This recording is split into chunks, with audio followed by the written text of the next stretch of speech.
बिस्मिल्लाहिर्रहमानिर्रहीम। अस्सलाम वालेकुम नाज़रीन, आप यूट्यूब चैनल देख रहे हैं। मैं इमरान खान हूँ। इमरान खान साहब के लिए पूरी दुनिया में आवाज़ उठ रही है, बैनुल-अक़वामी सतह पर रोला पड़ गया है और मैं कुछ चीज़ें आपके सामने रखता हूँ अभी।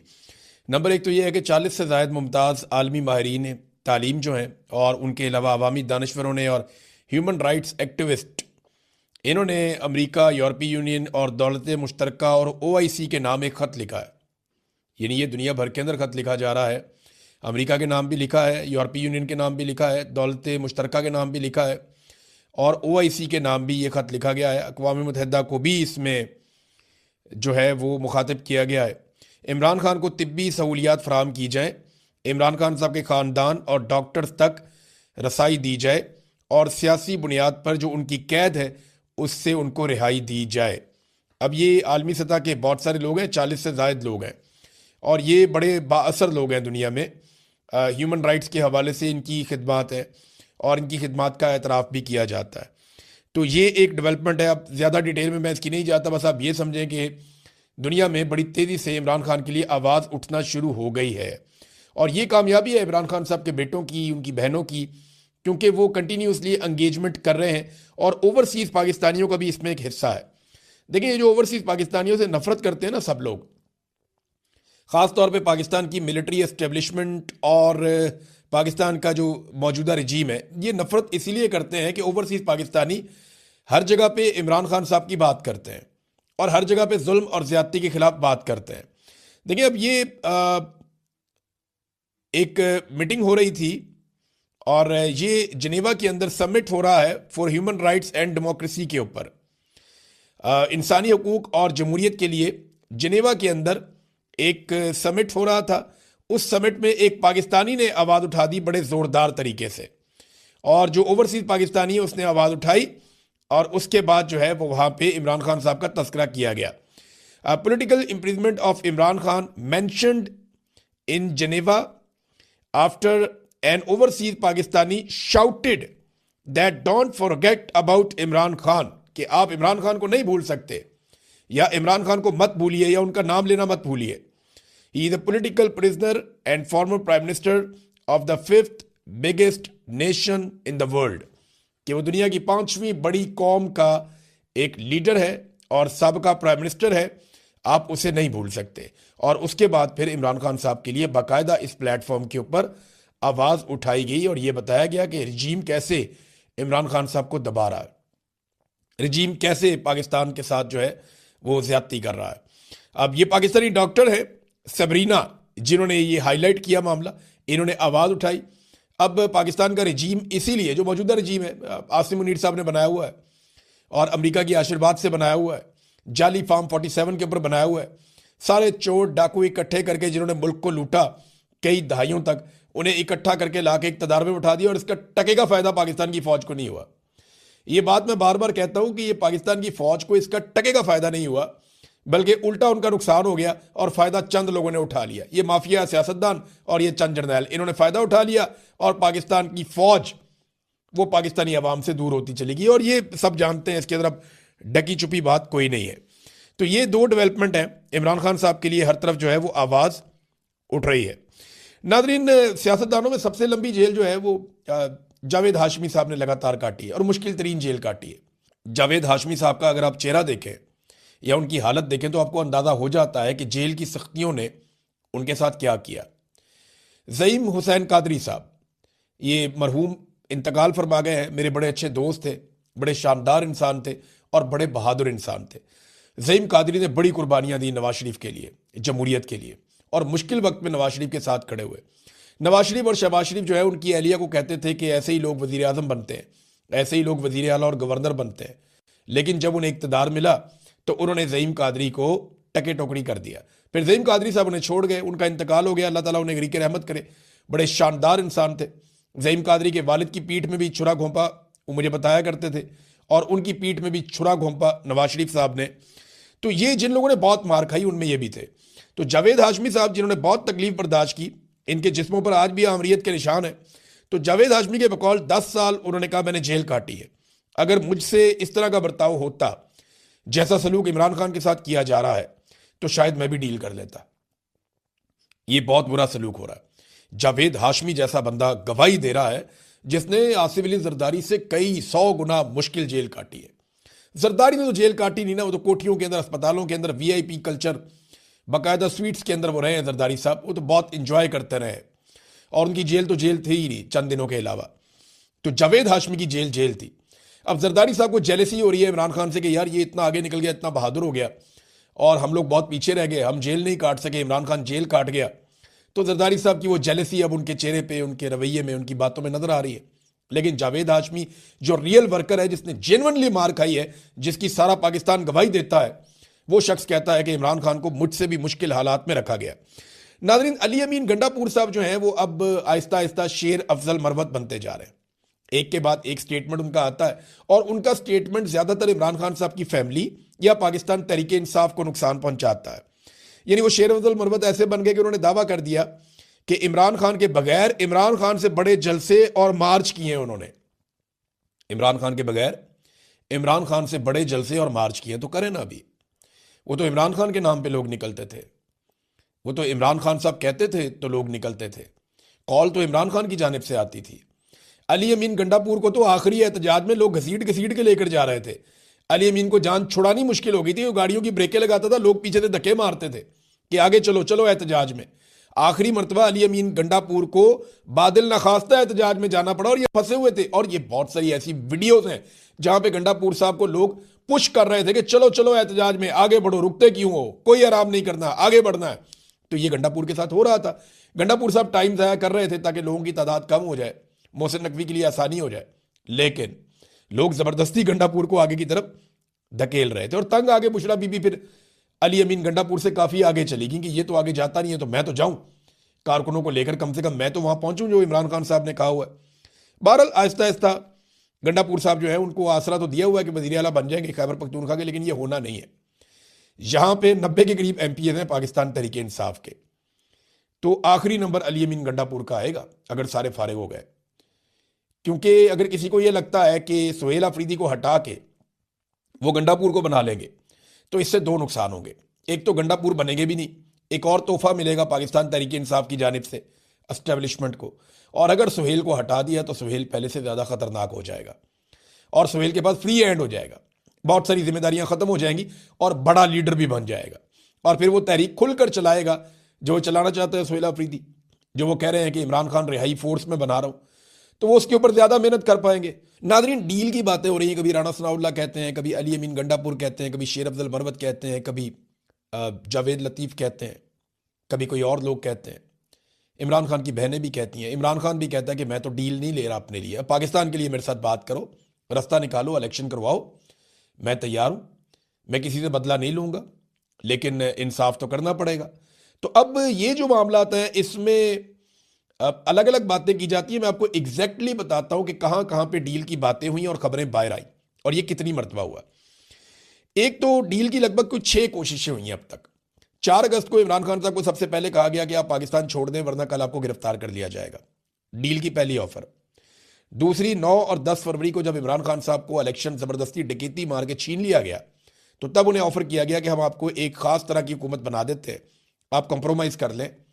इमरान खान साहब ने फिर इनकार कर दिया। अक्टूबर 2024 में दोबारा से डील करने की कोशिश की गई जब एहतजाजी तहरीक अपने उरूज की तरफ जा रही थी। फिर नवंबर 2024 में दोबारा कत्लेआम से पहले डील की कोशिश की गई और वही बातें अली अमीन गंडापुर और बाकी लोग बताते हैं, लेकिन इमरान खान साहब नहीं माने। फिर अमरीकी डॉक्टर्स आए, अमरीकी बिजनेसमैन आया, इमरान खान साहब से मिला, इमरान खान साहब ने उनको भी साफ इनकार किया। तो ये डील की एक और कोशिश थी। और अभी हाल ही में इमरान खान साहब की आंख की बीमारी के दौरान एक मरतबा फिर कोशिश की गई कि इमरान खान साहब को किसी तरह से कोई रिलीफ इमरान खान साहब की पार्टी मांगे। इससे पहले आपको याद होगा अली अमीन गंडापुर ने ये कहा था कि इमरान खान साहब को जो है वो एक पैरोल के ऊपर रिहाई दी जाए, तो उस पर इमरान खान साहब ने नाराजगी का इजहार किया था। अब वो पैरोल पे रिहाई तो चाहते ही नहीं है, ना इमरान खान साहब बनीगाला जाना चाहते हैं। हाँ, अपनी आंख का इलाज वो करवाना चाहते हैं जो उनका हक भी है और उनको ये इलाज मिलना चाहिए। किसी भी लीडर की आंख ज़ाया करना या किसी ऑर्गन को ज़ाया करना ये इंतहाई नामुनासिब है और ये सख्त ज़्यादती है और इस चीज़ को ये डील के लिए इस्तेमाल कर रहे थे। इमरान खान साहब ने साफ इनकार कर दिया। अब नाजरीन 2-3 खबरें मेरे पास और बहुत इंपॉर्टेंट है, ये मैं आपके सामने रखता हूं, लेकिन पहले आप ये देखें कि फैमिली को नहीं मिलवाया जा रहा, तो ये बात तो समझ आती है यानी इमरान खान साहब अपनी बहनों से मिलेंगे तो बड़ा सख्त बयान देंगे आसिम मुनीर के खिलाफ, शहबाज शरीफ के खिलाफ, मौजूदा रजीम के खिलाफ, या हो सकता है वो बोर्ड ऑफ पीस के खिलाफ कोई बात बोल दे, या गाजा में फौज भेजने के बारे में कोई बात बोल दें। इमरान खान साहब तो इमरान खान है, वो कुछ भी कर सकते हैं। तो इसलिए बहनों को नहीं मिलवा रहे, ये तो बात समझ आती है। लेकिन वो इमरान खान साहब से उनके डॉक्टर्स को क्यों नहीं मिलवा रहे जो गैर सियासी हैं, जिन्होंने आज तक बाहर आकर कोई सियासी बात नहीं की? ये बात समझ नहीं आती। इसका एक ही वजह समझ आ रहा है, अगर आप लॉजिकली देखें या कॉमन सेंस का इस्तेमाल करें तो एक ही बात समझ आती है कि ऐसा कुछ है मेडिकली इमरान खान साहब के मामले में जिसे मौजूदा मिलिट्री एस्टेब्लिशमेंट छुपाना चाहती है। मैं मिलिट्री एस्टेब्लिशमेंट कहता हूं तो आप ऑटोमेटिकली समझा करें कि ये आसिम मुनीर और चंद लोग हैं। जब आसिम मुनीर कहना हो तो मैं अकेले ही कह दूंगा, लेकिन जब मैं एक टोले का नाम लूं तो फिर मिलिट्री एस्टेब्लिशमेंट में कहता हूं। और ये सारी फौज नहीं होती, ये चंद लोग होते हैं, ये पूरे इदारे को बदनाम करते हैं। बहरहाल अब इसके अंदर जो है वो ना मिलवाना, कोई ना कोई तो ऐसा मेडिकल रीजन है, जो चीज छुपाई जा रही है कि डॉक्टर्स को भी नहीं मिलवाया जा रहा, जिन्होंने कोई खबर बाहर आके नहीं देनी, जिन्होंने कोई बाहर आकर हरकत नहीं करनी। अब आ जाए नाजरीन पंजाब गवर्नमेंट का एक कारनामा। ये जरा कारनामा आप देखें, कैसा कमाल इन्होंने काम डाला। पीआईए कितने की बेची पाकिस्तान ने? पाकिस्तान ने पीआईए को बेचा, और जब पीआईए को पाकिस्तान ने बेचा तो बेचा 10 अरब रुपए में। यानी पीआईए को बेच दिया 10 अरब रुपए में, और एक तैयारा खरीदा पंजाब हुकूमत ने जिसमें 19 लोग सवार हो सकते हैं। बड़ा लग्जरी किस्म का, लेटने वाले सोफे भी हैं, आराम करने की जगह भी है, अलग मीटिंग के लिए भी प्रॉपर जगह बनी हुई है। बड़ा शानदार किस्म का इन्होंने एक तैयारा खरीदा पंजाब गवर्नमेंट ने मरियम नवाज के लिए, और ये लिया 11 अरब रुपए का। यानी 1100 करोड़ का इन्होंने तैयारा ले लिया। पीआईए कितने में बेची? उसमें दर्जनों तैयारे, उसके बेशुमार रूट्स, उसकी गुडविल, उसका इतना बड़ा नाम, उसकी जनाब जो उसके रूट्स हैं वही बहुत महंगे हैं, उसके साथ बहुत सारी प्रॉपर्टीज, असासे, वो सारा कुछ 10 अरब में बेच दिया। और एक 19 सीटों वाला तैयारा लिया 11 अरब रुपए में। ये है पाकिस्तान, और यह है पाकिस्तान को लूटने वाले हुक्मरान। अब इंफॉर्मेशन मिनिस्टर जो है पंजाब की, वो क्या कहती है? इंफॉर्मेशन मिनिस्टर कहती है कि एयर पंजाब, हम कोई एयरलाइन बना रहे हैं, उसका नाम एयर पंजाब है, और उसके लिए कोई जहाज और तैयारे खरीदे जा रहे हैं, और कुछ जो है वो लीज के ऊपर लिए जाएंगे, और ये इसी की एक कड़ी है। अब वो ये कह रही हैं कि जनाब ये तो हमने एक एयरलाइन हम बना रहे हैं। भाई एयरलाइन कहाँ रजिस्टर्ड है?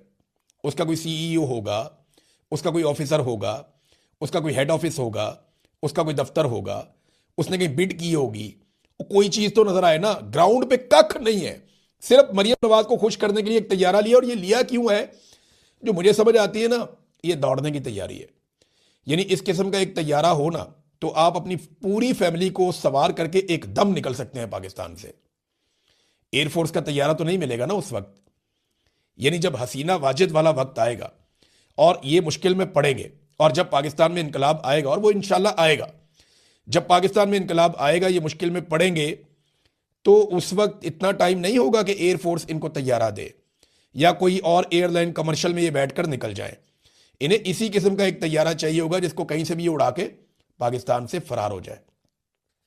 तो ये मुझे लगता है कि उस चक्कर में इन्होंने ये एक तैयारा ले लिया है जिसको ये अपने कंट्रोल में रखेंगे, और झूठ बोलते हुए इनको शर्म भी नहीं आती कि जनाब हमने तो एक एयरलाइन बना रहे हैं, एयर पंजाब। किधर अभी एयर पंजाब? उसका कोई डाटा लेकर आओ। इंफॉर्मेशन मिनिस्टर जो है ना पंजाब की, उसने झूठ बोल बोल के तबाही फेरी हुई है। हर चौथे दिन इनका कोई ना कोई झूठ पकड़ा जाता है, और डिटाई के साथ एक नया झूठ बोल देते हैं। ये पिछले 8-9 महीनों के अंदर इन्होंने 900 बंदा मार दिया पंजाब के अंदर। सीसीडी ने भाई 900 बंदा मार दिया। अंदाजा करें आप, 2000 से ज्यादा को 2500 के करीब बंदा इन्होंने टोटल मार दिया अब तक। जो कत्लेआम पंजाब के अंदर पुलिस ने ये किया ना, सीसीडी ने, इसका इनके पास जवाब नहीं है। बेशुमार ऐसे लोग मार दिए जो बेगुनाह थे। यानी मावराए अदालत कत्ल करते चले जा रहे हैं, करते चलो। अदालतें बंद कर दो फिर। अगर तुमने ऐसे ही इंसानों का कत्लेआम करना है तो फिर अदालतें बंद कर दो। ये तो दुनिया में कहीं नहीं होता। दुनिया के अंदर वावेला पड़ गया। अल जजीरा ने रिपोर्ट कर दिया कि ये कर क्या रहे हैं, व्हाट्स गोइंग ऑन, ये तुम लोग क्या कर रहे हो? पाकिस्तान में अंधाधुन बंदे मार रहे हो। 900 बंदा अभी रिपोर्ट हुआ इन्होंने मारा गुज़िश्ता तकरीबन कोई 8-9 माह में। तो ये जब से मरियम नवाज की हुकूमत आई है 2 साल में, इन्होंने कुछ 2200-2300 बंदा मार दिया है।